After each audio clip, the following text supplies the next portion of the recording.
समय में we all से कि अर्थ जो है हमें नजर में आती है 7 कॉन्टिनेंट्स, उसका प्रोसीजर मैंने आपको अभी समझाया कि 7 कॉन्टिनेंट्स कैसे कैसे डिवाइड हुई। अब देखिए इसमें चीजें क्या आती है। जब ये सब चल रहा था, ये सब हम ढूंढने की कोशिश कर रहे थे कि अर्थ कैसे डिवाइड हुई है, तो उसके ऊपर एक पर्सन आए थे, एक जियोलॉजिस्ट थे जो यहाँ पर आते हैं। The person name was Alfred Wegener. सबसे इंपॉर्टेंट नाम है, इसको लिख लीजिएगा, नोट कर लेना, एल्फ्रेड वेगनार। वो यहाँ पर आए और उन्होंने अपनी एक थ्योरी दी, जिस थ्योरी का नाम है कॉन्टिनेंटल ड्रिफ्ट थ्योरी। उन्होंने अपनी एक थ्योरी दी। अब पहले तो इस चीज को जो है आप सिर्फ नाम से समझेंगे, कॉन्टिनेंटल ड्रिफ्ट। तो इसको समझो, सबसे पहले तो इस वर्ड को ही समझो, पूरा क्लियर हो जाएगी स्टोरी। कॉन्टिनेंटल ड्रिफ्ट, कॉन्टिनेंटल मतलब कॉन्टिनेंट की बात हो रही है। ड्रिफ्टिंग का मतलब क्या होता है? ड्रिफ्ट वर्ड का अपने आप में मीनिंग होता है स्लो एंड स्टेडी मूवमेंट। किसकी?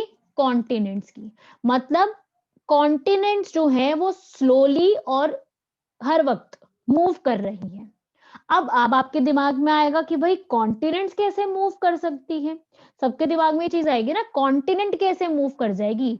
अगर कॉन्टिनेंट मूव करती भी है तो उसके पीछे कोई सोर्सेज होने चाहिए, कोई प्रॉपर एक चीज होनी चाहिए, पता लगे कि ऐसा कुछ होता है। तो इस चीज को लेकर के हमारे सामने एल्फ्रेड वेगनार जी आए थे। उन्होंने यहाँ पर अपनी एक पूरी एक समझाई उन्होंने थ्योरी। ऐसा नहीं कि थ्योरी बिल्कुल ठीक है, ऐसा भी नहीं है कि ये थ्योरी प्रॉपर करेक्ट है, बट यस एक्सेप्टेड थ्योरी है। हो सकता है ये चीज पॉसिबल हो सकता है ना भी हो सकता है कल को कुछ समय बाद कोई और जियोलॉजिस्ट आ जाए और वो ये कह दे कि ये थ्योरी गलत है, हो भी सकता है। But till now, till 2021 this theory is accepted, accept की गई है कि यस ऐसा कभी कुछ हुआ करता था। तो ये मान लिया गया है। आज के समय में बहुत सारी थ्योरीज आई है। सबसे पहली थ्योरी आई थी कॉन्टिनेंटल ड्रिफ्ट, फिर इसको सपोर्ट करने के लिए एक आई प्लेट टेक्टोनिक्स थ्योरी, वो अलग से एक थ्योरी आई जिसने इस चीज को सपोर्ट किया। तो चलिए इसको पूरे को समझते हैं। तो फर्स्ट क्वेश्चन इससे क्या आता है भाई, कि एल्फ्रेड वेगनार ये पर्सन थे जिसने ये चीज दी। उन्होंने क्या बोला? ही सेड दैट, इन्होंने इस चीज को एक्सप्लेन किया था अपनी बुक में, the origin of continents and oceans, इन्होंने इसमें एक्सप्लेन किया था। व्हाट ही सेड, उन्होंने ये बोला कि पूरी जो कॉन्टिनेंट्स है वो एक सिंगल लैंड मास है, एक सिंगल पॉइंट है जिसका नाम है पैंगिया। ये आपको मैंने बताया पैंगिया। और इस पैंगिया के अराउंड जो पूरा ओशन है, आप इस पिक्चर में देखो, ये जो है पैंगिया। इस पैंगिया के अराउंड जो आप ये वाला देख रहे हो, ये पोर्शन, ये जो आप ब्लू ब्लू में देख रहे हो, ये है पेंथेस्ला। ठीक है, इस ओशन का नाम है पेंथेस्ला। और फिर क्या हुआ, ये एक पोर्शन है ये वाला, और करीबन 250 मिलियन साल पहले ये पैंगिया टूटने लगा। और इस टूटने पर जो एक सी बना, जो ये वाला रीजन है ना सी का, इस सी का नाम दिया इन्होंने टिथिस सी, TETHYS, टिथिस सी।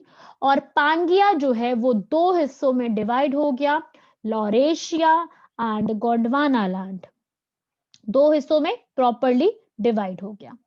ठीक है, अब क्वेश्चन और क्या आते हैं कि लॉरेशिया में कौन से पोर्शन है और गोंडवाना लैंड में क्या है। तो यहां देखोगे आप लोग, लॉरेशिया में क्या है, बिल्कुल ऊपर वाला पोर्शन, नॉर्थ अमेरिका, यूरोप और एशिया। एशिया में क्या, इंडिया का डेक्कन वाला रीजन नहीं है। ठीक है, वो मैंने आपको भी समझाई थ्योरी, वो क्यों है वो भी मैंने समझाया आपको।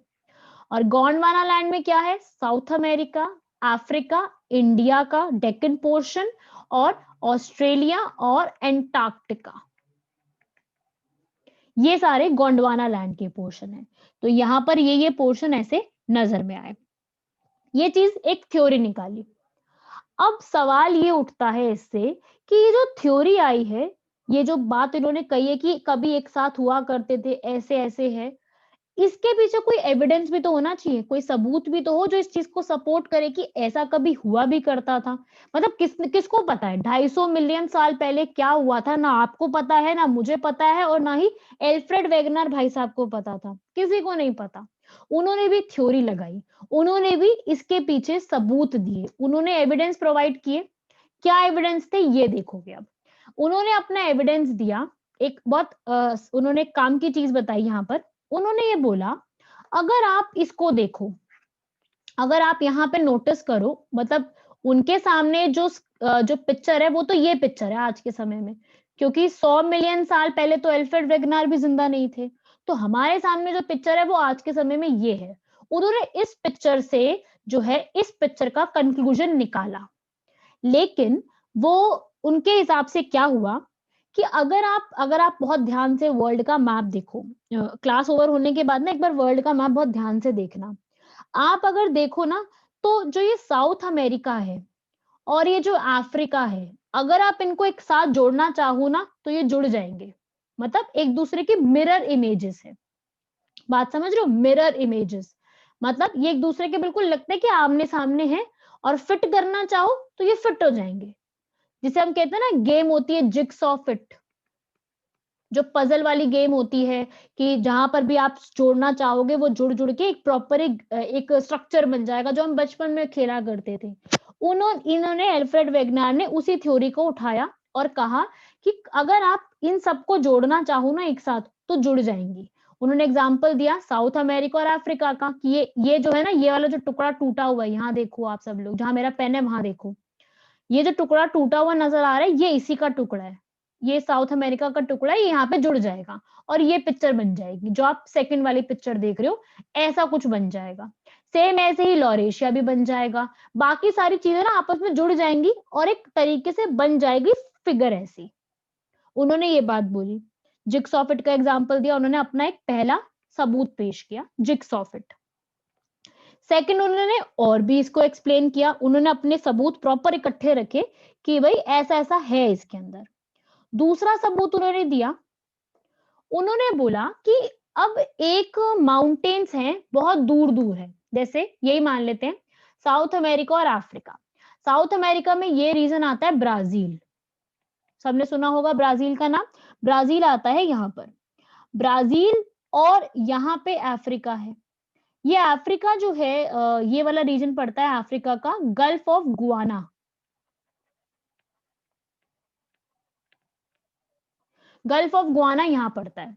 तो इस पूरे रीजन में दोनों में सेम समय की रॉक्स वो कैसे मिल सकती है। मतलब एक रॉक वो उतनी पुरानी है, मान लो 200-250 साल पुरानी है, वही सेम रॉक ब्राजील में मिल रही है, और वही 250 साल पुरानी रॉक गल्फ ऑफ गुआना में अफ्रीका में मिल रही है। ऐसा पॉसिबल कैसे है? क्योंकि आज के समय का तो सीन ऐसा है, यहाँ इनके बीच में तो अटलांटिक ओशन आता है, ये है अटलांटिक ओशन, इनके बीच में तो आता है अटलांटिक ओशन। तो ये तो पॉसिबल ही नहीं है ना कि एक रॉक साउथ अमेरिका में मिले और एक रॉक अफ्रीका में सेम रॉक मिले, पॉसिबल ही नहीं है। सेम शक्ल के, मतलब सेम तरीके के लोग भी नहीं मिलते हैं, मतलब जिनका सेम फीचर्स हो, जैसे इंडिया में है सेम सेम फीचर के आपको नजर आ जाएगा कि ये इंडियन है या ब्रिटिशर है, हमें पता लग जाएगा। तो सेम फीचर की रॉक्स कैसे मिल सकती हैं?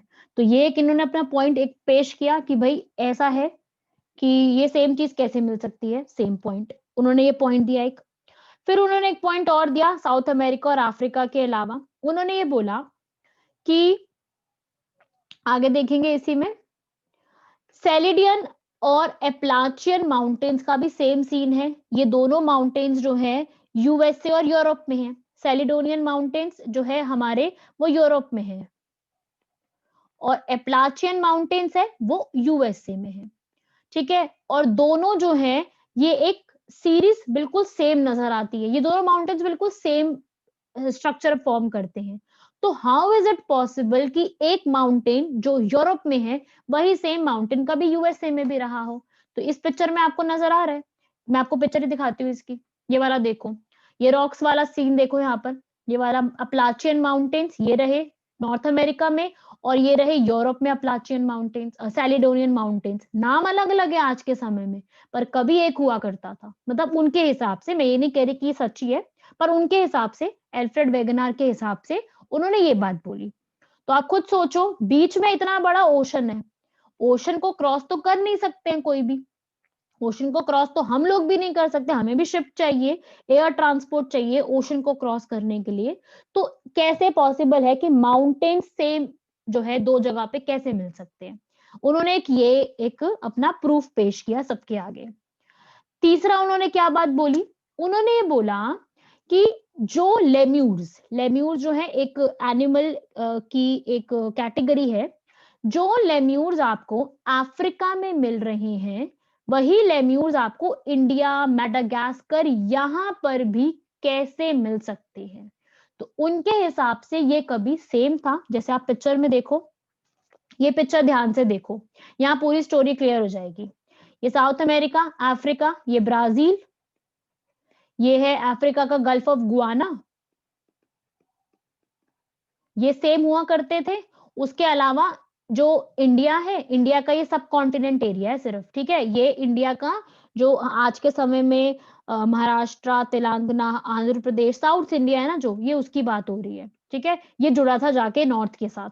तो इंडिया का ये साउथ वाला रीजन, और ये क्या है? ये छोटा सा जो आप देख रहे हो ना, ये है मेडागास्कर,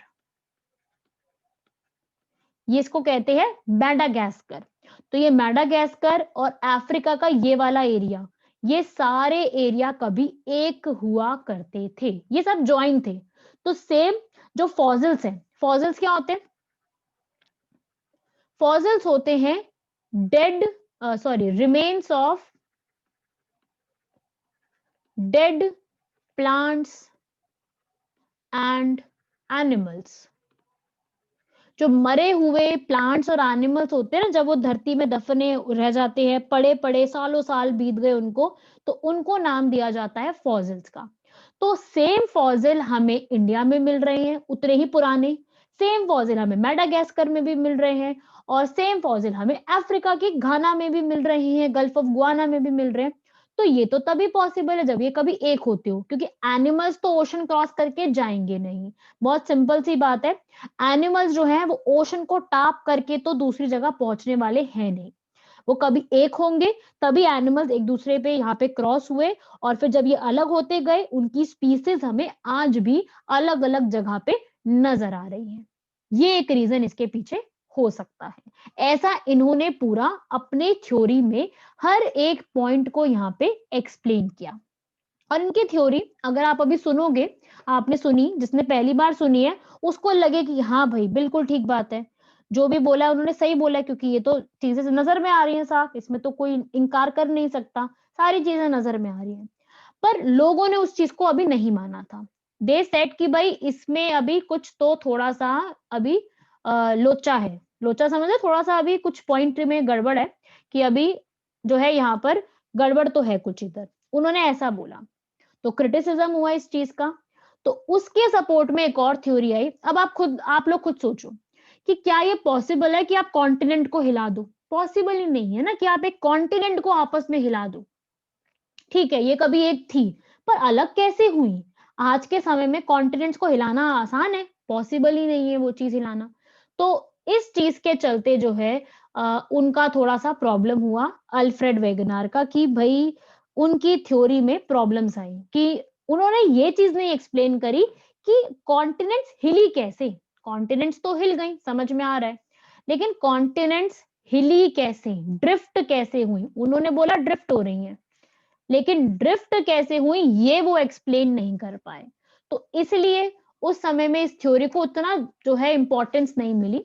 पर फिर बाद में यहां पर एक थ्योरी आई जिसको कहते हैं प्लेट टेक्टोनिक्स थ्योरी। इस थ्योरी ने पूरा इसको सपोर्ट किया, समझाया कि यस कैसे ये चीज पॉसिबल हुई आगे चल के।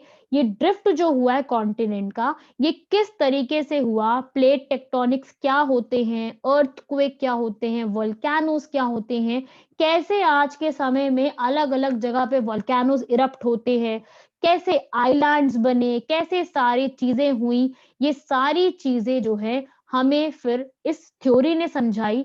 यहाँ पर पूरा उन्होंने इस चीज को पूरा एक्सप्लेन किया और फिर मतलब कॉन्टिनेंटल ड्रिफ्ट थ्योरी को एक सपोर्ट मिल गया। थ्योरी तो हमारे सामने थी बट सपोर्ट नहीं था उसका। सपोर्ट दिया प्लेट टेक्टोनिक्स थ्योरी ने और उसने पूरा एक्सप्लेन किया कि जो भी उन्होंने बात कही थी एल्फ्रेड वेगनार ने, वो बात यहाँ पर सच थी। कैसे सच थी वो अब हम नेक्स्ट क्लास में समझेंगे। यहाँ तक कोई डाउट